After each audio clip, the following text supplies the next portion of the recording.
Again, I want to explain what I'm doing here. So basically, I have certain themes that I'm trying to touch upon, such as love, unity, respect, diversity. Yeah, so these are some of the things that I'm trying to touch into when I'm doing a lot of the covers on my channel. So yeah, I guess if you looked at my channel, you would see that I will do a lot of current covers from a variety of artists, and I'm trying to do it in a good way. That's really my intention. Yeah, that's why I try to do like a, you know, wide range, and I understand. I know that there are some who are concerned about. They look at some, like bad people in politics, and or bad, powerful people, and then there's sort of an association with famous people or people in entertainment. So then that might tie into some people in the music industry. So I am not sure of that. I mean, I know that sometimes there is some symbolism that occurs, and people will point to these things, and maybe it's meaningful, maybe it's leading to something else, or maybe it's just symbolism. I am not sure of that, but I will say that basically when I'm doing the songs, I'm just looking at them as just songs that are just touching on a variety of topics, or maybe dealing with such things as relationships or whatever. I mean, these songs are songs that have lyrics, and I might look at these lyrics as poetry, and maybe poetry can be interpreted in a variety of ways. But I just want you to understand that my intention is to just do a broad range of music from different artists, or different people from all different walks of life, in an effort to try to, just, create the spirit of the music, or, just, yeah, I mean, look, the songs that are current things that people are listening to, and, I feel a need to do it, and I've been doing it. Other than that, I guess again, I want to mention that, one of the things on my mind is I mean, something that's in the minds of many people, I'm sure, is again, the situation with the pandemic, which is, kind of a bummer for a lot of people. And first of all, you have, what the statistics state, all of the casualties, so you have, the illness and the death associated, according to the statistics. And then the second thing would be the economic damage. So, you have all of the businesses which would have to reduce their business, and or maybe shut down, and then people who are losing jobs, and it's just a lot of negative things altogether, which are coming as the result of the pandemic. So yeah, it's sad.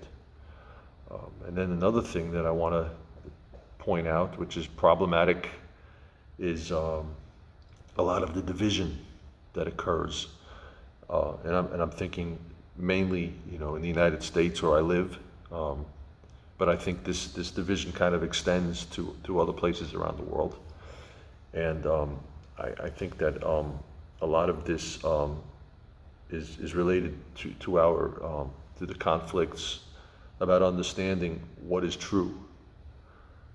So people are getting different information, or believing different information, and not agreeing with what is true. Um, one day recently I saw something that I started to feel might be somewhat encouraging as far as like combating all the division, and it was basically, it was a video of some guy making a speech, and I think this guy was associated with some right-wing group, and then he was talking about unifying with people from left-wing groups, and because they basically have some commonalities, basically that they wanted to stand up against the tyranny of the corporate forces, and uniting to make it better against this sort of common enemy. In some ways, it sort of reminded me of the Occupy movement. I guess it was kind of like this movement against the big, powerful people, and just trying to get the lower classes and middle classes to rise up and be empowered.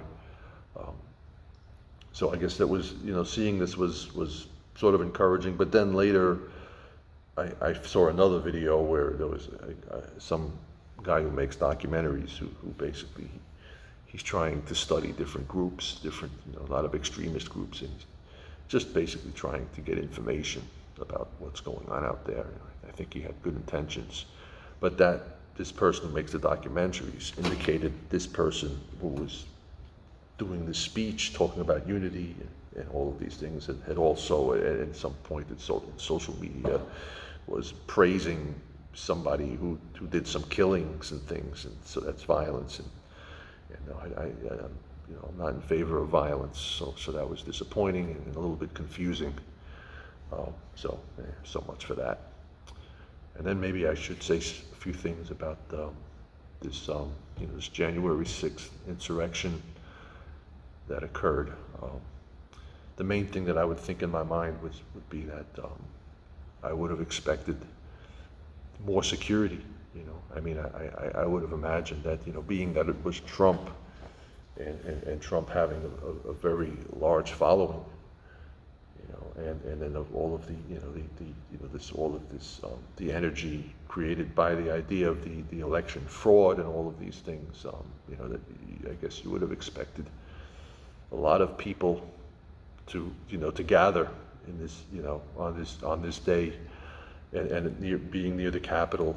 So I would have thought that they would have had a lot more security. They would have so much security that it would make it my thought would be that it would make it so that it would be difficult to penetrate to get into the building. That they would have kind of police or whatever, security around, and that, maybe the people, the protesters or whatever would be out there. Maybe they would be yelling and screaming and saying that they're unhappy, which people are free to do, that's freedom of speech, but they wouldn't be able to get through the security. But anyway, what happened. It was, the people got into the Capitol, and we had the insurrection and whatever, and I guess the major media, basically mainstream media, I guess, pretty much indicated that it was like the fault of these sort of right-wing extremists, whereas then the right is sort of blaming the left.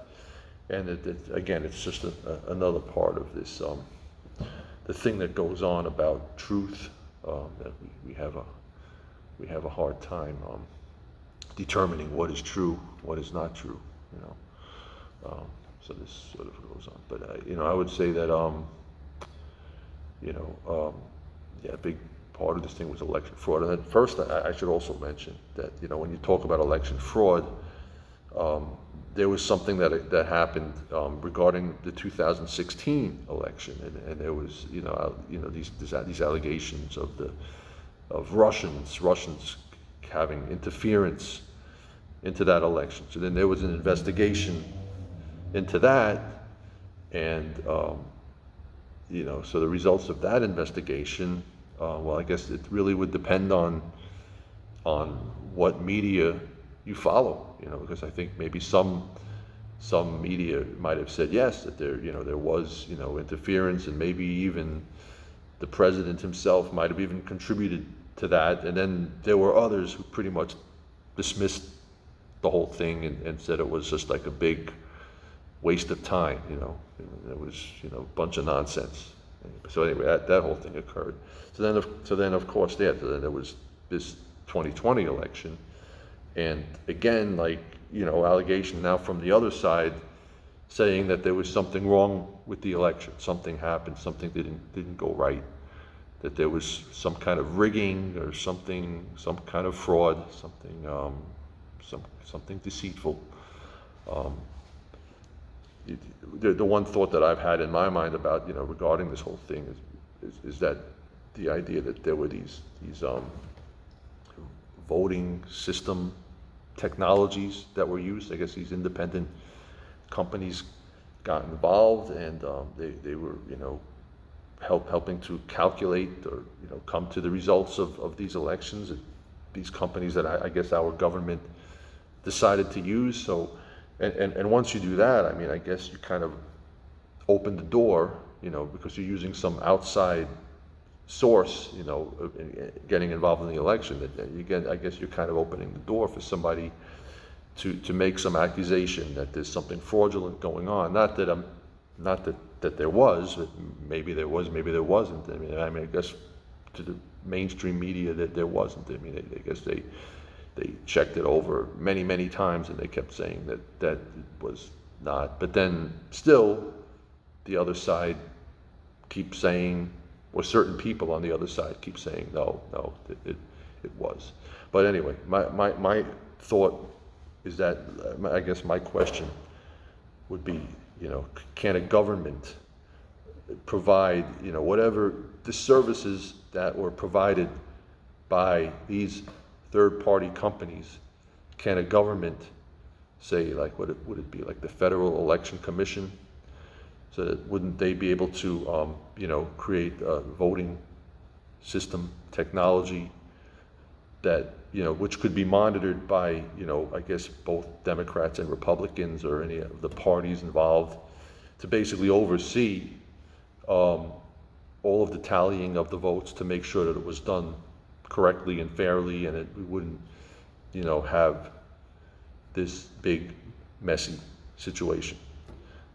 So I would think that, a government, just like a private company is capable of doing certain types of services or work, I would think government can do that. Government can create like some kind of an agency or something to do this type of work.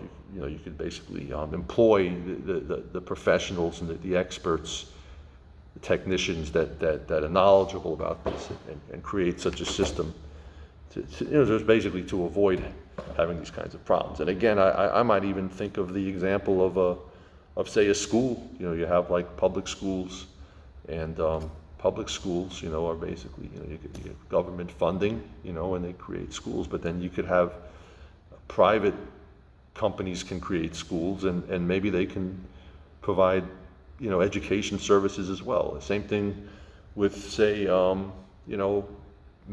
delivery services. You have government-funded delivery services, and you can have private companies that can provide delivery services. And I guess another example I would think of would be the Department of Defense, right? So you have your Department of Defense, and you have, I guess, which would be like your military. So you have, the Army, Navy, Air Force, Marines, National Guard, and these things that, are providing the service of defense or military operations for the nation. But then with that, and this is a controversial issue, there would be like private military companies, private mercenaries or whatever, that would do work in acting in war situations. I guess it was basically, you're hiring soldiers, for money, to maybe they would do things that I guess they could actually probably like maybe violate some codes that are observed in war.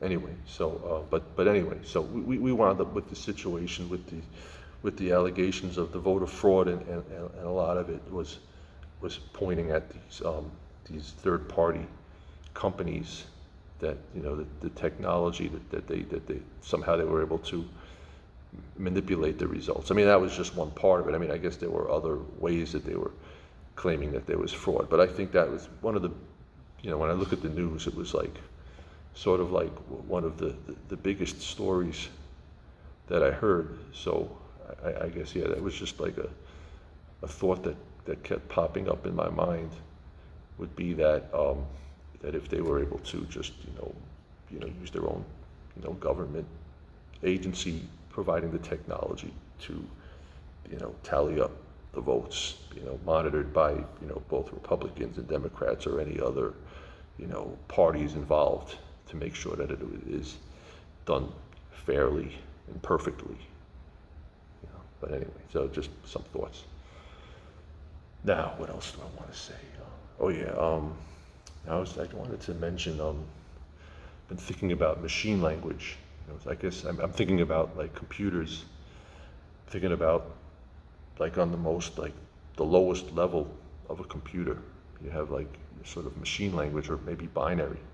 So it looks kind of something like this, you know, so it's sort of like what the computer understands on that level, at that low level of what makes the machine work.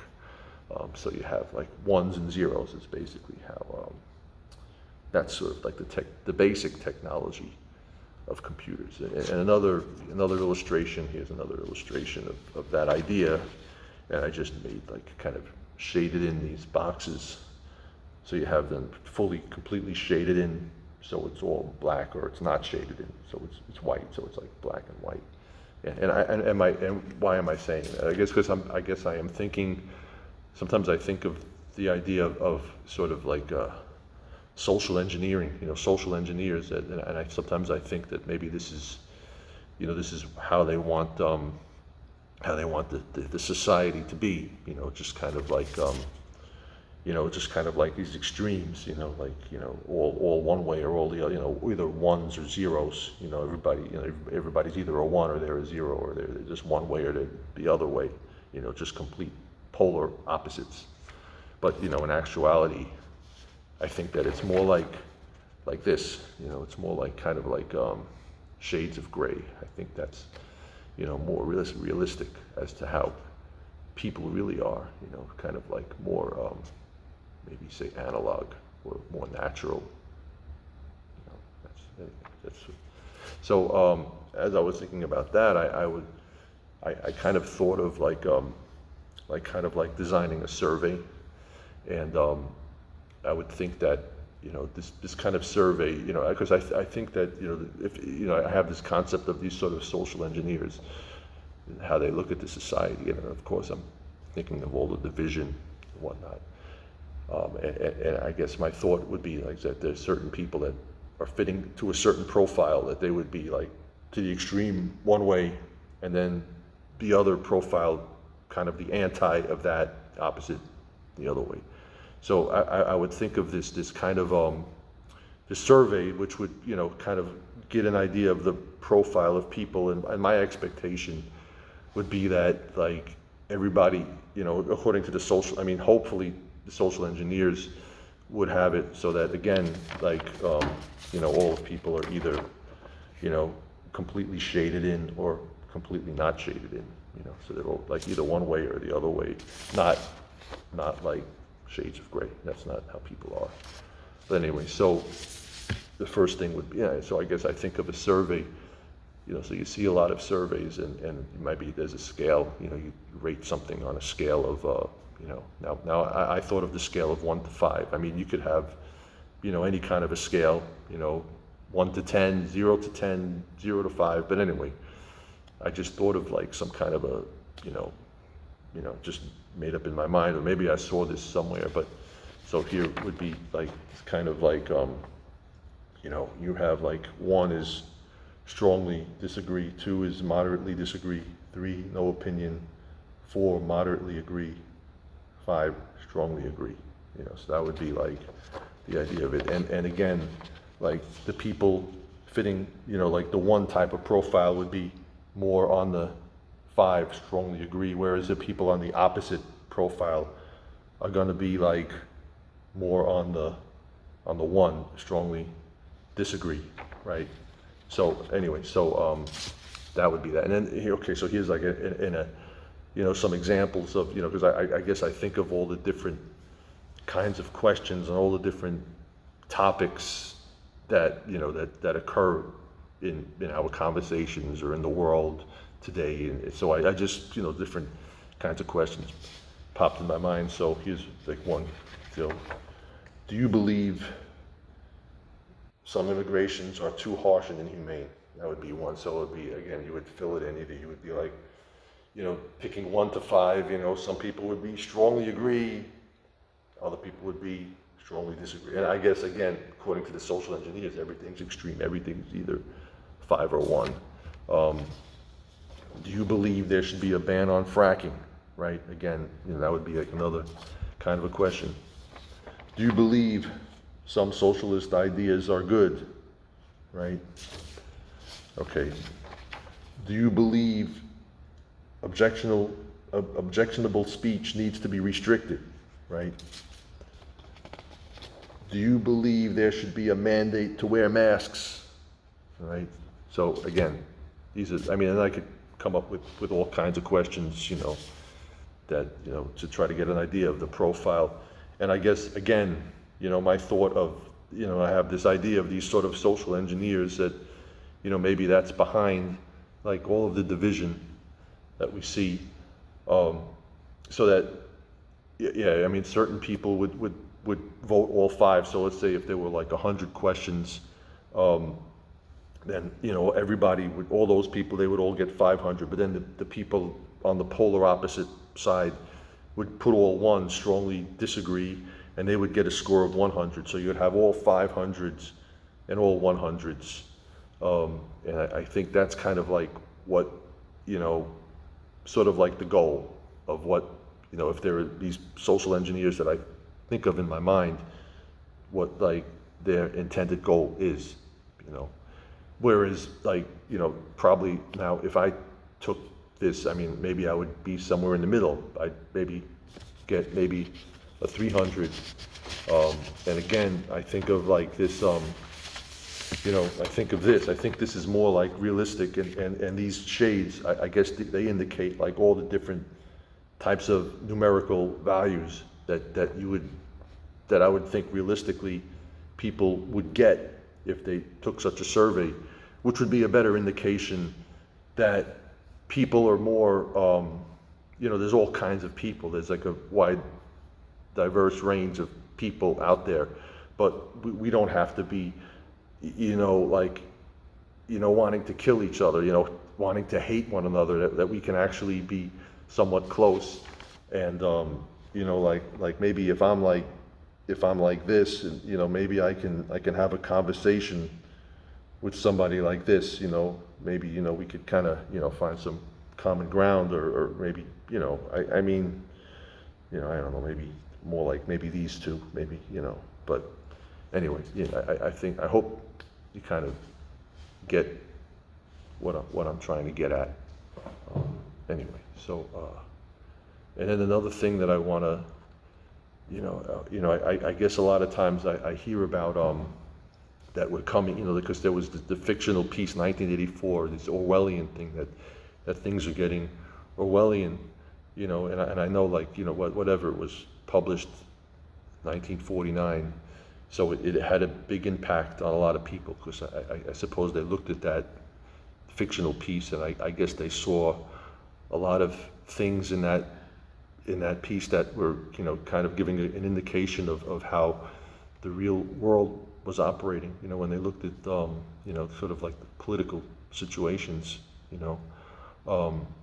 so I guess like, and I think that's, one of the issues today is that, people are kind of, because I think there was sort of, like the aspect of the ministry of truth, so people are almost like, they're very suspicious of a lot of the news that they get, which, I guess leads to, all of these questions, when people are talking about things related to the pandemic, or things, or people are looking at things related to whatever riots might occur, or when they look at, like, again, like the presidential election, what happened with all that. So, so people are conscious of this idea of, that we maybe things are Orwellian, and maybe the truth, is that we can't really get the truth. Actually, even I had seen that there was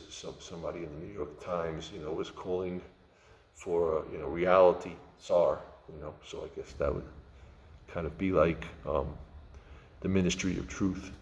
So, but the idea of 1984 was that, I guess it was like kind of a forecast of like what, it was published in 1949, but maybe it was, the forecast would be like, that this is how it would be actually in the year 1984. So now, did it actually come to that? Was it? Well, probably, again, 1984 was a very popular novel, so I guess a lot of people looked at it and they said, aha, yeah, you see, I see a lot of things, a lot of characteristics, in our real world today. So how much did we get to some of those things that were indicated in the book? Maybe, how far are we at that? Are we at like, are we at, or whatever, as we went through time, now here we are in 2021. How far are we actually, are we like 50% to that like dystopian reality, or are we maybe 30%? Are we 80%? Are we 99%? Because the situation is that, people still, because if you're in a dystopia, then, it's really bad. You're really in a fucked up situation. But, I think some people have hope that you can still somehow sort through the news and the reporting and try to figure out some level of truth. But it really is, it's tough, I don't really know if we're, really quite at 1984 yet, or how far are we there, but it's clearly, it was, that this novel really definitely was very visionary, in looking at the way society has been, what society has been turning into. But anyway, I think I said a few things, and I don't know what else I want to say, but I think I'll just talk to you next time.